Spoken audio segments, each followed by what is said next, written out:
3 महीने बाद एक नई सुबह होती है, लेकिन नारुतो अब भी गायब है। पुलिस उसे पूरे देश में ढूंढ रही होती है। हर जगह उसके पोस्टर लगे होते हैं। मोस्ट वांटेड घोषित हो चुका है। पर उधर सकुरा का पति, जो उसका खून करके उस समुंदर के किनारे लड़कियों के साथ दारू, सुत्ता, ऐश सब कुछ कर रहा होता है, जैसे उसने कुछ किया ही नहीं हो।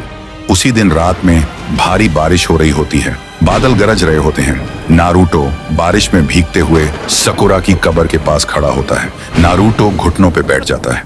आंखों से आंसू टपक रहे होते हैं और बोलता है, मैं आ गया सकुरा, पर बहुत देर हो गई। मैं तुम्हें बचा नहीं पाया सकुरा। मेरे कहने पर ही तुम मेरे घर पर आकर रुकी थी और मैं तो एक निकम्मा इंसान निकला। तभी नारुतो के कानों में एक आवाज गूंजती है, सकुरा की आवाज। नारुतो, तुम्हारा कोई दोष नहीं था। तुम तो मेरी मदद ही कर रहे थे।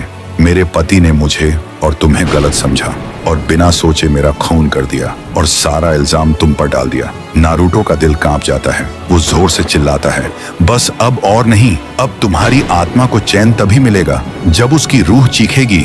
उसी रात सकुरा का पति सुकून से अपने बंगले में सो रहा होता है। तभी एक साया अंदर आता है। हाथ में एक कुल्हाड़ी होती है, वही कुल्हाड़ी जिससे उसने सकुरा का खून किया था। नारुतो धीरे धीरे चलकर उसके पास जाता है और बिना एक शब्द बोले उस पर टूट पड़ता है। कुल्हाड़ी का पहला वार सीधा पैरों पर, दूसरा कमर पे और तीसरा गर्दन के पास। सकुरा का पति चिल्लाने लगता है और आखिर में दम तोड़ देता है। फिर सुबह नारुतो सकुरा की कब्र के पास आता है और बोलता है, मैंने तेरा बदला ले लिया सकुरा। अब तेरी आत्मा को शांति मिलेगी और मैं कहीं भी हो सकता हूँ, क्योंकि मैं नारुतो हूँ। मैं इंसाफ हूँ, मैं मौत हूँ। अगर तुम्हें भी लगा कि नारुतो ने सही किया तो कमेंट करो, नारुतो जिंदाबाद।